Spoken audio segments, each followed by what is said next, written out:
Hello everyone, আসসালামু আলাইকুম। রমজান মোবারক। কেমন আছেন সবাই? আশা করছি আল্লাহর অশেষ রহমতে সবাই খুব খুব ভালো আছেন। আলহামদুলিল্লাহ আমরাও ভালো আছি। পুষ্প লাইফস্টাইলে নতুন আরেকটি ব্লগ দেখার জন্য আমি পুষ্প সবাইকে স্বাগত জানাচ্ছি। রোজার অর্ধেক শেষ হতে না হতে কিন্তু ঈদের আমেজ শুরু হয়ে গেছে। ঈদকে ঘিরে আজকে আমি আমার ড্রয়িং রুম আর ডাইনিং রুমটাকে একটু নতুন লুক দেওয়ার চেষ্টা করব। আশা করছি ভিডিওটি আপনাদের কাছে ভালো লাগবে। ভালো লাগলে কিন্তু অবশ্যই ভিডিওটিতে একটা লাইক দিয়ে ভিডিওটি কন্টিনিউ করবেন। একজন আপু বেশ কিছুদিন আগে কমেন্ট করেছিল, আপু তোমার সোফাটা একটু ভালো করে দেখিয়ে দিও, আমি আমার বাসার জন্য একটা সোফা কিনতে চাচ্ছি, তুমি সোফাটা দেখালে আমার জন্য সুবিধা হয়। আপু তোমার জন্য কিন্তু আমি সোফাটা দেখিয়ে দিলাম। আমার সোফাটা হচ্ছে কর্নার সোফা। এটা আমি 4-5 বছর আগে নিয়েছিলাম। দাম সম্ভবত 40 থেকে 50-এর ভিতরেই ছিল। আমার দামটা ওইভাবে খেয়াল নেই। বাসায় ছোট ছোট বাচ্চা থাকলে কিন্তু আসবাবপত্র খুব তাড়াতাড়ি নষ্ট হয়ে যায়। শখের সোফা বলো আর যাই বলো, বাচ্চাদের জন্য সোফার উপরে আমি এরকম চাদর ছিঁড়ে দিয়ে রাখি। আজকে ভাবলাম চাদরটা তুলে একটা নতুন সোফার কাভার লাগাবো।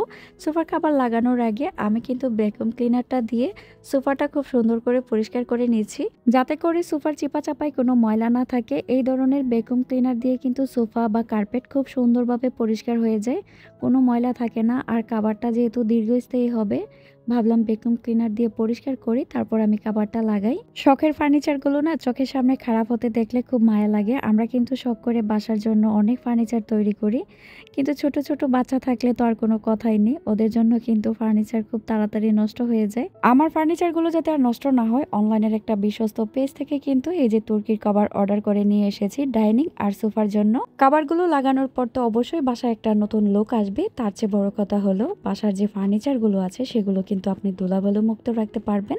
আপনারা যদি চান যে বাসার ফার্নিচারগুলো নতুন ও ধুলাবালু মুক্ত রাখি, তাহলে কিন্তু ফেসবুক পেজ আইডিয়াল হোম বিডিতে ঘুরে আসবেন, পেয়ে যাবেন আপনার ফার্নিচারের জন্য মনের মতো সব কভার। আমি স্ক্রিনে আপুর পেজ ও ফোন নাম্বারটি দিয়ে দিয়েছি, কারো যদি প্রয়োজন পড়ে অবশ্যই আপুর সাথে হোয়াটসঅ্যাপে যোগাযোগ করে নিতে পারেন এই নাম্বারে। আপুর পেজটিতে পেয়ে যাবেন তুর্কি ও ভেলভেটের কাভার আর বিভিন্ন রঙের, যেটা দিয়ে আপনার ডাইনিং ও সোফাটাকে মনের মতো করে সাজিয়ে নিতে পারেন। আমি কিন্তু জাস্ট আমার সোফা আর ডাইনিং এর ছবি পাঠিয়ে দিয়েছিলাম, ছবি দেখেই কিন্তু ওনারা আমাকে একদম পারফেক্টভাবে কাভারগুলো বানিয়ে দিয়েছে। আর কালারটা লাগানোর পর কি যে সুন্দর লাগছিল মাশাল্লাহ। কাভারগুলোর সাথে কিন্তু এরকম ছোট ছোট ফোমের টুকরা পেয়ে যাবেন। এই ফোমের টুকরাগুলো আসলে দেওয়া হয় আমাদের যে সোফার একটা শেপ থাকে এটা বোঝানোর জন্য। কাভারগুলো যদি আমরা এরকম লাগিয়ে দিই দেখতে সুন্দর লাগবে না। ফোমের টুকরাগুলো যখন আমরা চিপাই দিয়ে দিব, সোফাটার একটা সুন্দর শেপে চলে আসবে। সোফার কাপড়টা হাতে পেয়ে আমি এতই খুশি ছিলাম, মানে কাপড়টা এত ভালো আর সেলাইটা এত পারফেক্ট ছিল। আমি বিছাবার সাথে সাথে কিন্তু সোফাটার মধ্যে খুব সুন্দর লাগছিল আর কালারটা মাশাল্লাহ খুব ফুটে উঠেছিল। আমি কিন্তু আমার ছেলের সাহায্যে সোফার কাভারটা লাগিয়ে নিয়েছি। প্রথমে একটু একটু কষ্ট হবে সোফার কাভারগুলো লাগাতে, তারপরে যখন 2-1 বার ব্যবহার করবেন এরপর কিন্তু আর কষ্ট হবে না। আমি যেহেতু আগে একটা ব্যবহার করেছি, আমার কিন্তু তেমন কোনো কষ্ট হয়নি।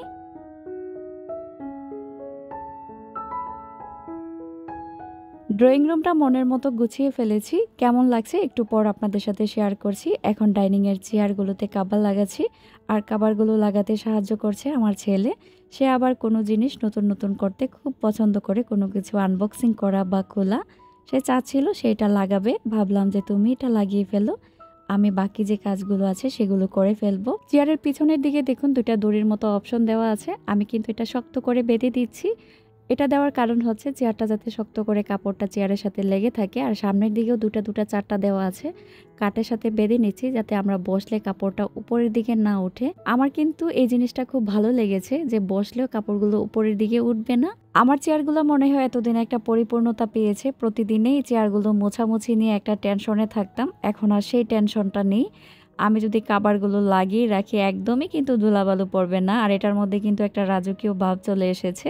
অফ ক্যামেরাতে আমি সবগুলো চেয়ারের কাভার লাগিয়ে ফেলেছি, এখন জায়গা মতো রেখে দিচ্ছি।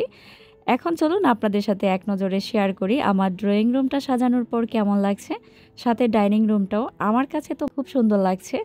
আপনারা যদি চান আপনাদের বাসার ফার্নিচারগুলোকে এরকম একটা নতুন লুক দেওয়ার জন্য, তাহলে কিন্তু অবশ্যই ঘুরে আসতে হবে আপুর পেজে, যেখানে আপনারা পেয়ে যাবেন আপনাদের মনের মতো ডাইনিং আর সোফার কভার। আমি কিন্তু আপুর পেজের নামটা আরও একবার স্মরণ করে দিচ্ছি। আপুর পেজের নামটি হচ্ছে আইডিয়াল হোম বিডি। কভার লাগানোর পরে যে এত একটা সুন্দর লাগবে বাসাটা আমি বুঝতে পারিনি, লাগানোর পর বুঝতে পেরেছি। আমি 2 চোখ ফিরাতে পারছি না। কিছুটা বিয়েবাড়ির মতোই লাগছে। সবকিছু নতুন নতুন লাগানোর পর আমার হাজব্যান্ডের সাথে শেয়ার করেছিলাম। সেও খুব পছন্দ করেছে, বলেছে তুমি সঠিক রংটাই চুজ করেছো। আর এই কাজগুলো কিন্তু আমি বিকালবেলা করেছিলাম। আজকে আমার রান্নাবান্নার কোনো ঝামেলা ছিল না, ইফতারিও বানাতে হবে না। আজকে ছোট বোনে ইফতারি খাওয়াবে, তো রান্নাবান্না না থাকলে তো আর কোনো ঝামেলাই নেই সংসারে। ভাবলাম রান্নাবান্না যেহেতু নেই, বাসা গুছিয়ে তারপর অন্যান্য কাজকর্ম করব। একটা বড় তরমুজ কেটে নিয়েছি। আমি ইদানিং তরমুজ আনলে পুরোটা একসাথে কেটে ফেলি, এভাবে বক্সে করে ৩-৪ দিন খাওয়া যায় ফ্রিজে রেখে, একটু নষ্ট হয় না। প্রতিদিন তরমুজ কাটা এটা কিন্তু একটা ঝামেলা। আপনি যদি এরকম বক্সে করে তরমুজটা রেখে দেন, দেখবেন ৪-৫ দিন ভালো থাকবে, কোনো গন্ধ আসবে না। কেটে রেখে দিলে দেখা যায় উপর থেকে একটা গন্ধ চলে আসে। এভাবে রেখে দেখবেন অনেক দিন ভালো থাকবে। প্রথম কয়েকদিন রোজা কিন্তু একদমই গরম ছিল না, খুব আরামে কেটেছে। এখন ৪-৫ দিন ধরে খুব গরম পড়েছে। গরমের মধ্যে ঠান্ডা তরমুজ, তারপর শরবত, এই জাতীয় খাবারগুলো খেতেই বেশি ভালো লাগে। দেখুন ছোট বোনে কত ধরনের ইফতারির আয়োজন করে আমাদের জন্য পাঠিয়েছে। সব সময় না নিজের রান্না করে খাবার খেতে ভালো লাগে না, কেউ যদি মাঝে মধ্যে রান্না করে খাওয়ায় কি যে শান্তি লাগে। মাঝে মধ্যে রান্নাটা খুব প্যারা মনে হয়, আর গরম হলে তো চুলার কাছে যেতেই ইচ্ছে করে না। আমার ছোট বোনটা কিন্তু অনেক খাবারের আয়োজন করেছে, আর যেদিন আয়োজন করেছিল অনেক গরম ছিল, খাচ্ছিলাম আর ভাবছিলাম সে গরমের মধ্যে কত আয়োজন করেছে। তোমাকে কিন্তু অসংখ্য ধন্যবাদ, কষ্ট করে এত কিছু করেছো আমাদের জন্য। দেখুন আমরা সবাই ইফতারি খেতে আজকে ডাইনিং টেবিলেই বসেছি। নরমালি নিচে বসেই সবাই খায়, তো ভাবলাম আজকে ডাইনিং টেবিলেই খাই। খাওয়া দাওয়ার পর একটু রেস্ট নিব, তারপরে কিন্তু শপিং করতে বের হব। পরে গেলে দেখা যায় ওরকম আর ভালো কাপড় চোপড় পাওয়া যায় না। আজকে ছেলেদের পাঞ্জাবি দেখতে যাব, যদি পছন্দ হয়ে যায় তাহলে নিয়ে আসব। ঈদ আসে ঈদ যায়, ছোটবেলার কথা খুব মনে পড়ে। ছোটবেলার ঈদরা যে কি আনন্দের ছিল, খুব মনে পড়ে ছোটবেলার কথা। আগে যখন রোজার মাস শেষ হতো, ২-১ দিন আগে হয়তো ঈদের শপিং করা হতো। সারা দিন রাস্তার দিকে তাকিয়ে থাকতাম কখন ঈদের জামাটা কিনে নিয়ে আসবে। আর সেই ঈদের জামাটা হাতে পাওয়ার পর জামাটা যে কোথায় লুকাবো জায়গায় খুঁজে পেতাম না। কেউ যদি একবার আমার ঈদের জামা দেখে ফেলে তাহলে আমার একদম ঈদ হবে না, আমার ঈদটাই নষ্ট হয়ে যাবে। জানি এটা আমার শুধু না, যারা যারা আমার ভিডিওটা দেখবেন সবারই মাথায় কথাটাই আসবে। আসলে কম দামি একটা জামাই হোক, কিন্তু জামাটার মধ্যে যে কি একটা আনন্দ থাকতো, সেটা আমার ঈদের জামা। এখন কিন্তু অনেক দামি দামি জামা পরি, কিন্তু ছোটবেলার ঈদের যে আনন্দ, এই দামি জামাতে কিন্তু সেই আনন্দটা খুঁজে পাই না। ছোটবেলাটাকে না খুব মিস করি, ফিরে যেতে ইচ্ছে করে সেই ছোটবেলায়, কিন্তু এটা তো আর কোনোভাবেই সম্ভব না। এখন নিজের ছেলে মেয়ের মধ্যে নিজের ছোটবেলাটাকে খুঁজে পাই। ওরা খুশি থাকলেই আমি খুশি। ছেলেদের পছন্দ অনুযায়ী পাঞ্জাবি দেখছি, আর নিজের জন্য কিন্তু একটা ড্রেস ট্রায়াল করে নিচ্ছি। আর কি কি কেনাকাটা করছি তা অবশ্যই নেক্সট কোনো ভিডিওতে সবগুলো একসাথে শেয়ার করব। ছেলে মেয়ে সহ নিজের জন্য কি কি কেনাকাটা করলাম। আজকের জন্য আমি এখানে বিদায় নিব, আবার চলে আসবো নতুন আরেকটি ভিডিও নিয়ে। আপনারা সবাই ভালো থাকবেন, আমিও আমার পরিবারের জন্য সবাই দোয়া করবেন। আল্লাহ হাফিজ।